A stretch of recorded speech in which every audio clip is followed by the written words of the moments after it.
tuyong tuyo siya guys, wala siyang tubig sa loob. Kaya bakit siya nalata yung sa ilalim. Dito guys, oh, ito lang yung similya ko noon. Tapos tumutubo ang gilid. Ito yung pagkakunin ko ng mga similya. Tapos ibalik ko naman dito guys. Ganyan lang ito guys. Ganyan lang siya. Tapos mag-ano lang siya, mag-ugat.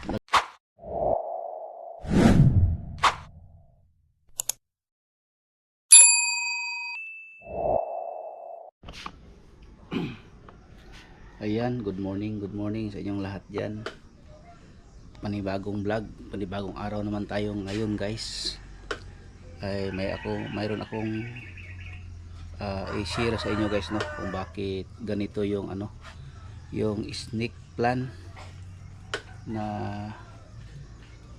dito sa bahay, yung mga alaga ko na snake plant.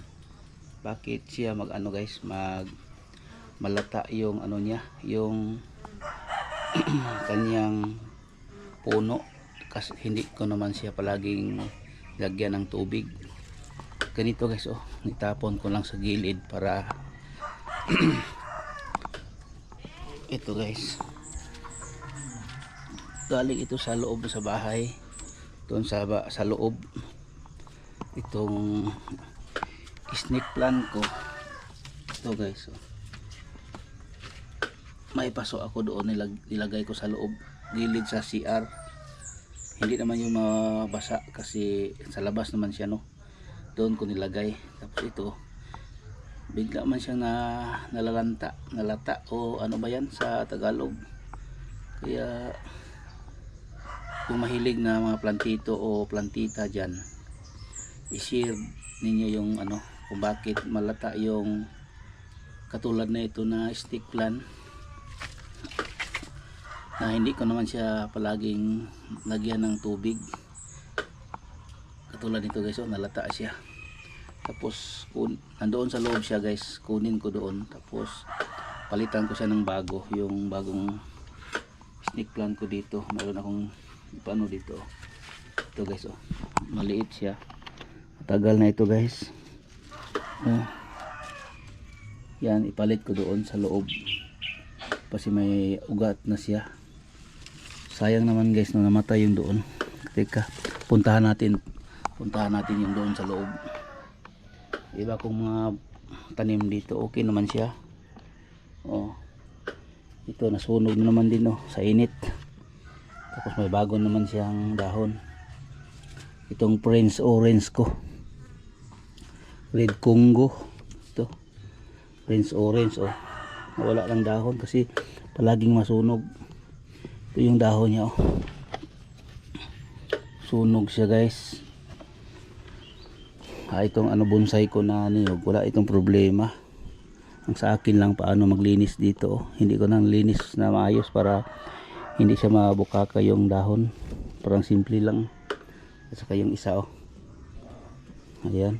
At saka ito, hindi ko pa ito maproseso.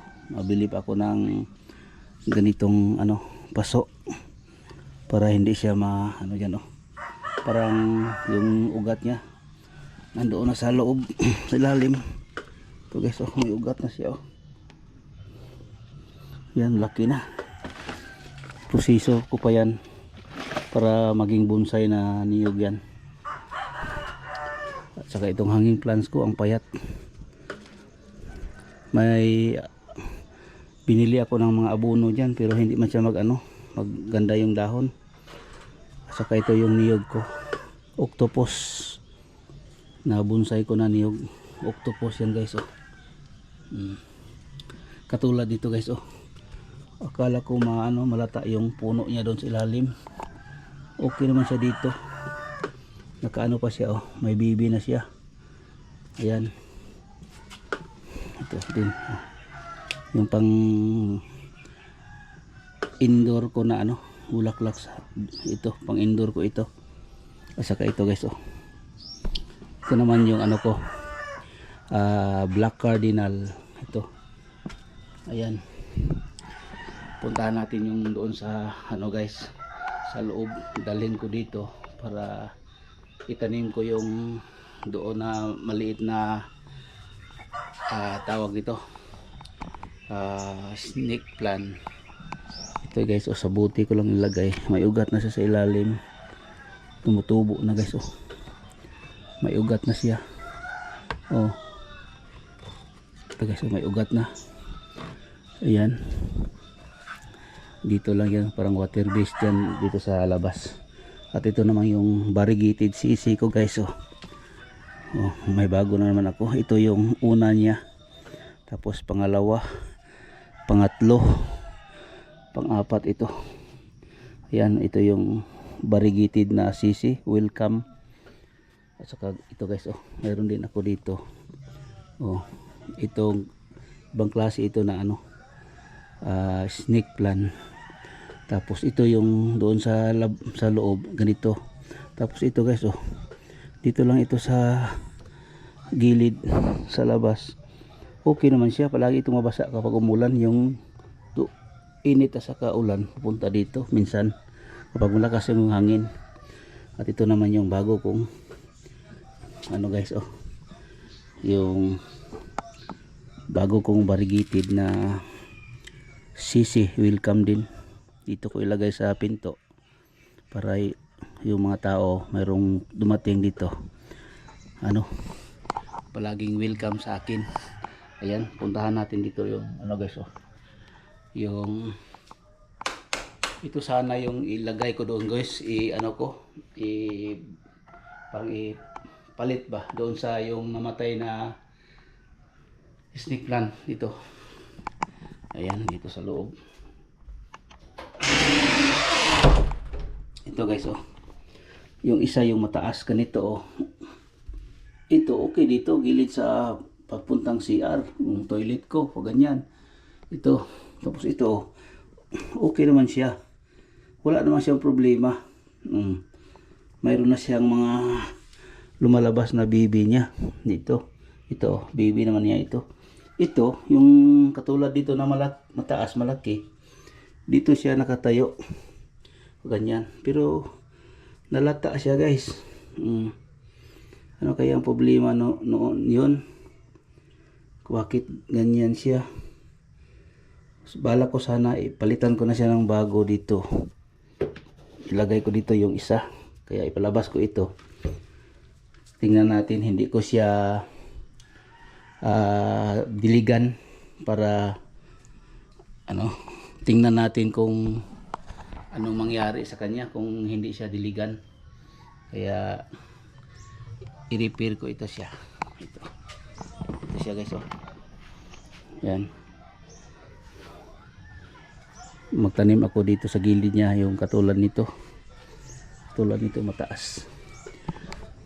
Dito naman guys, mayroon naman ako dito guys, sa loob. Maganda naman siya. Saka ito, wala na siyang problema. Saka ito guys, wala ding problema sa gilid. Saka ito, maganda naman siya tingnan. Diba? Ayos ito, may na siya, may talbos. Okay naman siya guys. Siguro parang na ba siya, yung matanda na siguro yun kaya namatay na siya. At saka ito guys, dito sa okay naman siya ito, mataas na. Okay, yun na siguro pakita ko guys, tapos yung isa i-repair ko naman yung ilaw. Yan. Tapos dalhin ko doon, palitan ko na yung ito, lagyan ko ng another na tawag nito, snake plant, yung mahaba. Ito katulad nito guys, mahaba. Yun ilagay ko, kunin ko yung tapos palitan ko na ito dito. Ayan.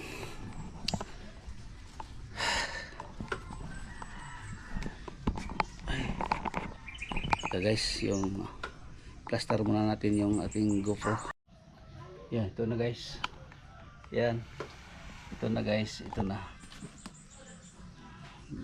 lagyan natin ng ano, bagong snake plant yung mahaba para maganda sa naman siya tingnan. Mayroong mataas dito kasi iba itong klase. Ito na guys, plaster natin muna ito. Ayan, tapos ay ano ako dito guys, bunutin ko, tapos doon ko ilagay sa kabila. Ayan.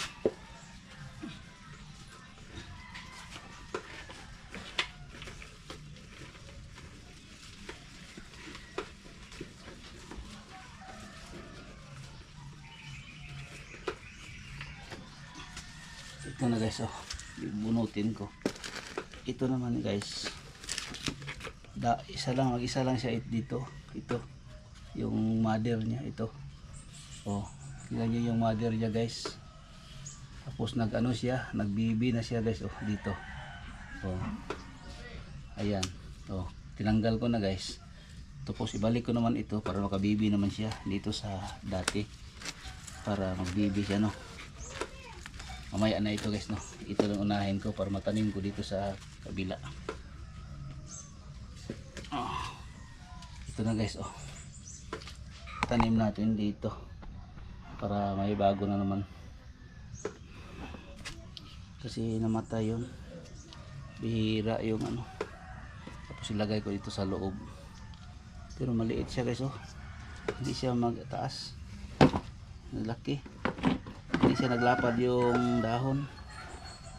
Wala na, hindi man siya mabasa dito guys. Hindi man siya basa. Bakit nagano siya? Hindi siya tumutubo. Naglaki. Tapos tuyong-tuyo dito sa ilalim. Wala siyang parang tubig. Hindi ko naman siya palaging diniligan. Bakit anong nangyari sa iyo? Ito na guys, lagay ko na doon dito. Lagay ko naman dito doon sa loob. Tapos tuyong-tuyo dito guys. Tuyong-tuyo dito sa loob. Ayan na guys,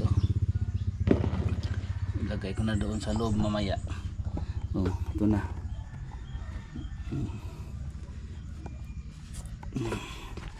Tuyong-tuyo siya guys, wala siyang tubig sa loob.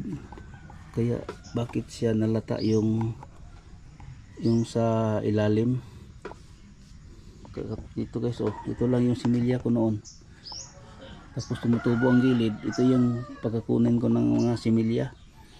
Tapos ibalik ko naman dito guys. Ganyan lang ito guys. Ganyan lang siya. Tapos mag-ano lang siya, mag-ugat. Lagay ko lang dito sa gilid. Ayan, ganyan lang siya. Tapos diligan ko minsan. Tapos itong lata niya din, dito ko ilagay para malata yan dyan. Ito guys, hindi siya namatay. May ugat na yan dyan sa ano niya. Ay nako, sayang nalata. Mataas na sana.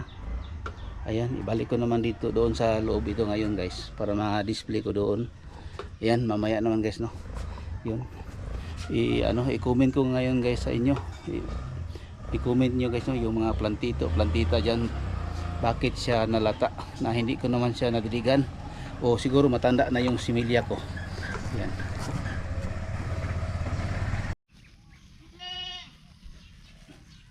Yan, good morning. Dito tayo sa aking spot guys. Shout out pala kay Ili Taiwan. Shout out sa iyo, Ma'am Ili, at saka kay Maridi sa Dista diyan sa ibang bansa, no. Shout out sa iyo, sa inyo. At saka shout out din sa mga viewers ko at subscribers ko. Shout out sa inyong lahat, no. Ingat po kayo diyan. Kasi nagtanong si Ma'am Ili Taiwan sa akin daw nga, kuya, bakit ID ba yun? Sa ID kasi kahapon nag-vlog ako papunta ng barangay. Kaya yan guys, may pagkain akong dala dito. Kasi sabi niya, bakit, yung tanong din ni Ma'am Marigisa, no, sa akin, isa lang daw yung ID.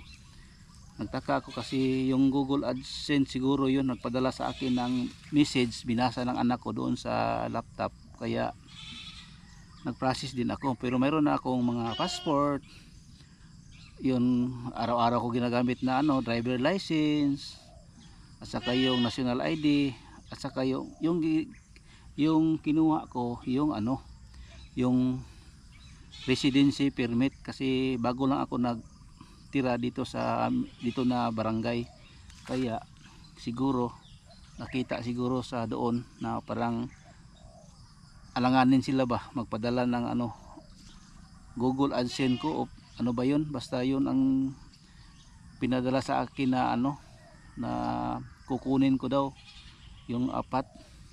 Pero kahapon yung nadala ko na yung ano, residency permit doon sa bahay sa aking mama, yun doon yung mga anak ko nagtira sa aking mama, kaya doon ko pinaano yung ano ko, yung mga valid IDs. Yung unang ginagawa ng anak ko ni Julia, kasi marunong na yan sa ano, siya nga ang nag-edit sa aking mga vlog, at saka yung anak ko isa si Lia, kaya nagpasalamat ko sa mga anak ko, no, nandyan sila na sumusuporta sa akin. Ang akin na mag-vlog lang ako, kaya yun, pag send ng ano yung valid national ID, nandoon na marami ng mga tanong inaansira ng anak ko, tapos hanggang nang doon yung bank account na din, na mga bank account hanggang doon na sa bangko ang ano nang papunta. Kaya yun siguro yung ano ko, baka yun siguro yung Google AdSense nagpadala sa akin, dahil siguro alanganin sila magpadala sa aking ano, Google AdSense siguro, o PIN yun, di ba PIN man yun, kaya siguro yun yung dahilan kaya pinakuha ako ng apat na valid ID. Pero yun lang ang ano nila, okay naman yung ano, yung valid national ID. Pero sa ano, sa barangay nakuha ako ng permit, residency permit, o ni search ni ano yung tagagawaan dito, yung secretary, ano daw yun, parang Google AdSense monetization siguro daw yun, yan. Kaya hindi ako ano guys, no, sa ganyan na na ano, kaya yung anak ko na lang yung naggawa ng mga ano ko, kaya napasalamat ako, no, at saka salamat kay ano Ma'am Jessa Marie diyan sa labas, at saka kay Ili Taiwan, thank you po sa concern ninyo, no, na ganyan. Pero ako hindi ako marunong ng mga ganyan, yung mga anak ko nagtatrabaho, kaya para hindi tayo kain muna tayo. Ano ito guys, hopya si Ma'am Ili, marunong yan si Ma'am Ili kung ano yung hopya, at saka si Ma'am Jessa siguro maganda magluto yan, si Ma'am Jessa Marie, Ma'am Marie Jessa pala, Ma'am, shout out. At saka si Ili Taiwan, masarap din yan magluto kasi yung trabaho niya doon sa Taiwan, no. Shout out sa inyong lahat dyan, sa lahat pala nakapunta sa aking mga videos, sa aking vlog, nakapanood, thank you sa inyong lahat, no. Hindi ko na yun isa-isahin kayo lahat. Tapos magandang tingnan dito guys, oh, yung likuran ko, at saka dito rin, oh, guys, oh, iikot ko itong camera ko, diba, maganda din dyan, oh. Okay kayo. Ngayon nakatingin sa akin dito guys, sa likuran ko, ang dami kong ujis dito guys, oh. Iikot kong camera, oh. Mayroong baka, kambing, ako sa mga bahay dyan guys, oh, nandyan lang sa unahan, mga bahay dyan, nandyan din ako nakatira. Diba, ganda guys. Ay, at saka shout out pala dyan sa mga pinsan ko, no, sa Davao Occidental, grabe doon guys, magpadala sana ako ng tulong pero wala pa akong sahod. Tapos yung ano ko, yung maliit pa yung wala pa akong sahod. Tapos yung trabaho ko, hindi ano yung trabaho ko, yung palagi may trabaho. Kasi may anak din ako na ano, nag-aaral sa kolehiyo, mag third year college na, dalawa sila. Kaya hindi ako makapadala. Tamang tama lang, mayroon din akong obligasyon sa bahay, mga bayarin. Kaya hindi ako makapadala doon sa mga pinsan ko doon. Pero marami naman doon nag-ayuda yung mga vlogger doon, no. Salamat sa mga vlogger dito sa Mindanao, Luzon, Visayas, Mindanao. At saka kay Robin Hood, nagpadala siya. At saka yung kababayan namin dito, no, na si Sir Bungo. Sir, saludo ako sa inyo guys, no, sa inyo sir. At saka kay Robin Hood, salamat po sa mga nagpadala ng tulong doon sa Davao Occidental. Sa lahat ng mga nagtulong, salamat din, no, sa inyong lahat, no. Kasi yung pamilya ko doon din yung natulungan ninyo. Isa doon natulungan ninyo doon sa aming lugar, yung pamilya ko doon sa amin, side ng mama ko, nandoon lahat. Kaya thank you, no, sa mga nagsuporta o nagpadala ng ayuda doon sa Davao Occidental. Yan. At saka sa mga mayor doon, at sa mga barangay official doon, at saka yung pinsan ko na kagawa doon, si Judin Osoyos. Shout out sa iyo, Gaw, vlogger din yan. At saka sa lahat ng dito sa aking vlog, no, sa nakapunta o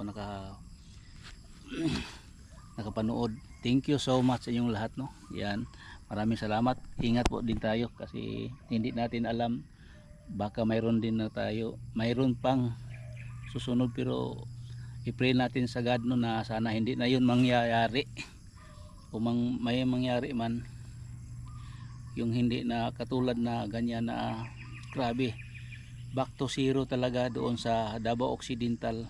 Hindi naman lahat, pero 95% ang nawala ng mga bahay doon. Yan, kaya tayo ay mag-pray araw-araw para palagi tayong handa sa bawat araw, no, na tayo ay buhay pa. Kaya si Lord na lang ang bahala, at sabayan natin ng pray. Yan, kain po tayo. Sarap. Maganda dito magkain-kain guys, kasi maganda dito ang lugar. Wala akong kape, kaya kung magdala ako ng kape dito galing sa bahay, siguro malamig na pag abot dito. Kaya ito lang binili ko sa diyan sa Bikiri.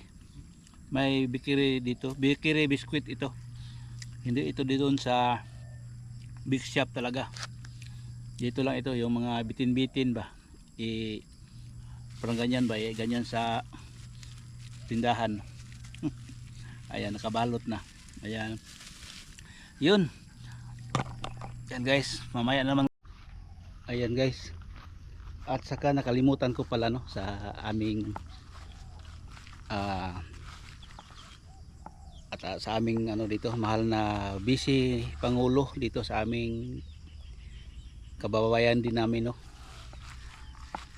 Vice President Sara Duterte. Inday, salamat sa tulong ninyo, no. Ikaw ang unang nagpunta sa Jinsan, nagpadala ng tulong doon. Kaya salamat sa iyo, Ma'am Inday Sara Duterte, kababayan din namin yan.